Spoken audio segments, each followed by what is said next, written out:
Hello everyone, my name is Alisha Parveen. आज हम देखेंगे इस वीडियो में व्यापार खाता हम कैसे बनाते हैं। उसे बनाने से पहले व्यापार खाते में की जाने वाली कुछ जनरल प्रविष्टियां या अंतिम प्रविष्टियां जिसे बोलते हैं वो क्या होता है और उसे कैसे करते हैं।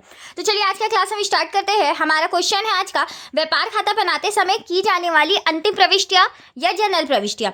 तो हमारे यहाँ पे बोल रहे हैं वित्तीय वर्ष के अंत में मतलब साल भर के लास्ट में खाता बही में खोले गए माल संबंधी खातों तथा प्रत्यक्ष व्यय और आय के खातों के शेष व्यापार खाते में हस्तांतरित किए जाते हैं। जितने प्रत्यक्ष व्यय है, इनकम है और माल से संबंधित जितने भी खर्चे हैं उसको हम लोग क्या कहते हैं, व्यापार खाता ट्रेडिंग अकाउंट में ट्रांसफर कर देते हैं, जिसे हम अंतिम प्रविष्टियां भी कहते हैं। व्यापार खाते में संबंधित की जाने वाली प्रविष्टियां निम्नानुसार हैं।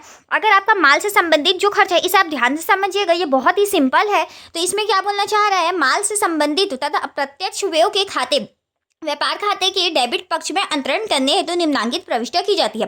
तो देखिए, जो प्रारंभिक स्कंद है, क्रय है, विक्रय वापसी, मजदूरी, आवक, गाड़ी भाड़ा, निर्माण व्यय, ये सब ऐसे खर्चे जिसका डेबिट बैलेंस होता है उसे हम क्या कर रहे हैं, ट्रांसफर करने के लिए व्यापार खाते को डेबिट कर दे रहे हैं और जितने डेबिट बैलेंस होते थे उसे हम व्यापार खाते में कर दे रहे हैं क्रेडिट।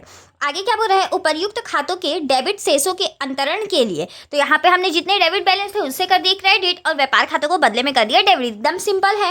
वैसे ही हमारा क्या बोल रहा है, माल संबंधी खाते व्यापार खाते के क्रेडिट पक्ष में अंतरण करने हेतु निम्नांकित प्रविष्टि जो हमें व्यापार खाते के क्रेडिट साइड में ट्रांसफर करना है, उसके लिए क्या करेंगे। तो देखिए, विक्रय खाता, क्रय वापसी खाता, ये दोनों ऐसे खाते जिसका क्रेडिट बैलेंस हुआ करता था तो उसे हम क्या कर दिए, व्यापार खाते में ट्रांसफर किए हैं तो उसे डेबिट कर दिया है और व्यापार खाता हो गया हमारा क्रेडिट।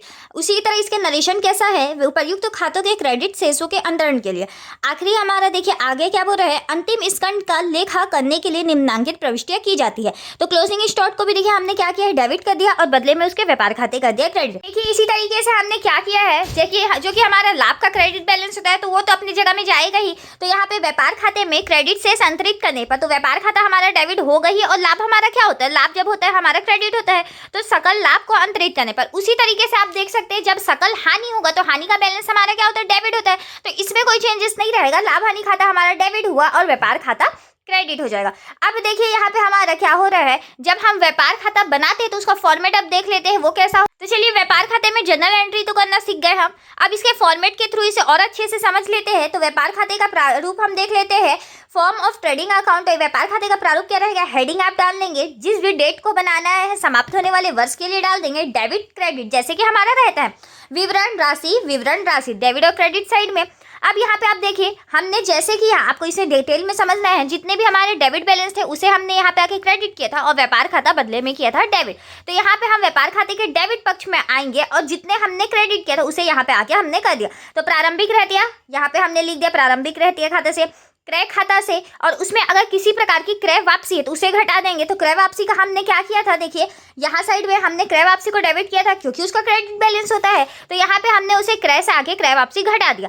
आगत गाड़ी भाड़ा, मजदूरी खाता यहाँ हमारा हो गया, ईंधन, ऑक्ट्रॉय जिसे हम चुंगी भी कहते हैं, उत्पादन व्यय, अधिकार शुल्क, अन्य प्रत्यक्ष व्यय जो कि हमने यहाँ पे क्रेडिट किया था व्यापार खाते में ट्रांसफर करने के लिए। उसी प्रकार से हमने क्या किया है, क्रेडिट साइड में व्यापार खाता को यहाँ पे हमने क्या किया था, जो हमारे क्रेडिट बैलेंस थे उसे हमने डेबिट किया था और व्यापार खाता कर दिया था क्रेडिट। तो यहाँ पे हमने आके विक्रय खाता को, उसमें से विक्रय वापसी अगर है तो उसे हमने क्रेडिट कर दिया, जो कि विक्रय वापसी का आप जानते हैं कि डेबिट बैलेंस होता है, लेकिन हम इसमें जब ट्रांसफर करते हैं तो जो डेबिट बैलेंस होता है व्यापार खाता में जाके क्या हो जाता है, क्रेडिट। तो यहाँ पे हमने कर दिया क्रेडिट और विक्रय वापसी को विक्रय से घटा दिया। अंतिम रहतिया जो कि क्रेडिट में लिखा गया है। अब देखिए, अगर डेबिट साइड का आपका ज़्यादा है और क्रेडिट साइड का कम है तो आपको क्या आएगा, सकल हानि आएगा जो कि ट्रांसफर होगा लाभ हानि में। उसी प्रकार से आपका अगर क्रेडिट साइड का ज़्यादा है और डेबिट साइड का कम है तो आपका आ जाएगा सकल लाभ। ये हमारा है ट्रेडिंग अकाउंट या व्यापार खाते। इसी प्रकार से छोटे छोटे हम इसके कुछ और देख लेते हैं व्यापार खाते के। सबसे पहले तो दो ही कंडीशन हो सकता है, आप ये जान चुके हैं, या तो व्यापार खाता में सकल लाभ आएगा या सकल हानि आएगा, एक स्थिति ही होगा। उसी प्रकार से इसमें छोटा सा और कुछ बताया है, सभी अप्रत्यक्ष कर जैसे कि सीमा शुल्क, उत्पादन शुल्क, बिक्री कर, मूल्य वृद्धि कर, सेवा कर आदि 1 जुलाई 17 से एक ही कर में सम्मिलित मर्ज कर दिया गया है, जिसे goods and service tax GST हम कहते हैं। छोटे छोटे टैक्स को हम एक ही में खर्च में कर दिए हैं। व्यापारिक खाते के शीर्षक में फॉर द ईयर एंडेड या समाप्त होने वाले वर्ष के लिए हम हेडिंग डालते हैं। वैसे ही हमारा देखिए व्यापार खाता में कुछ छोटे छोटे इसमें फॉर्मूलाज बोल सकते हैं, लेकिन ये फॉर्मूला नहीं है, इसे आप ध्यान से समझ सकते हैं।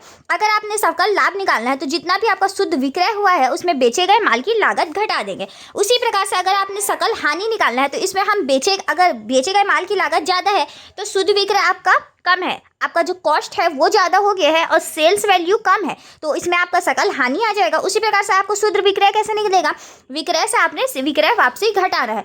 अब इसमें देखिए बेचे गए माल की लागत जो कि हमने पहले भी देखा था कैसे आता है, प्रारंभिक रहतिया प्लस उसमें क्रय प्लस प्रत्यक्ष व्यय माइनस अंतिम रहतिया कर देंगे। समायोजित क्रय कैसे आएगा, शुद्ध क्रय प्लस प्रारंभिक रहतिया माइनस अंतिम रहतिया।